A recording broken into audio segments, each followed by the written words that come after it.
Mga resibo ng pangungutya ni Chloe San Jose sa ina ni Carlos Yulo, ibinahagi sa social media.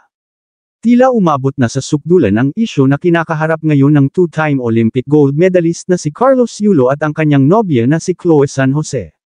Ito'y matapos ibahagi ng isa sa mga kaibigan ng pamilya Yulo ang mga resibo, kung saan ipinapakita kung bakit sinabihan ni Mommy Angelica Yulo si Carlos na gagapang siya sa lupa.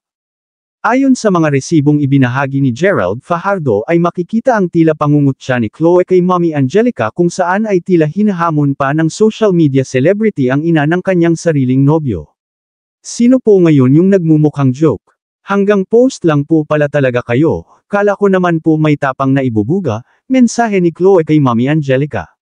Wag po kasing magmatapang kung hindi naman pala kaya makipagsabayan. Nasa na kaya yung sinasabi ni Madam na siguraduhin ko daw na ganto din ako kagaling sa personal.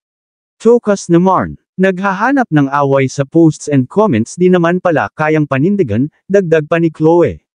Chloe San Jose, naglabas din ng resibo laban sa nanay ni Carlos Yulo.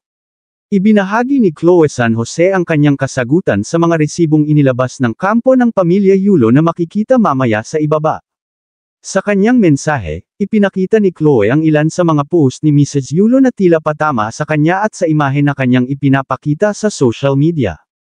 Ilan sa mga mensahe ang tila patama sa kanyang pagtatanggal ng saplot sa social media.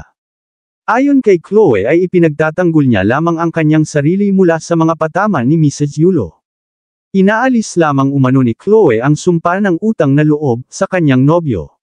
I'm not here to please anyone. I know what I did and didn't. Feel free to keep believing whatever you see and read online. It doesn't matter. I know my truth and so does the people around me, most especially Mahal Carlos. The universe has my back, wika niya.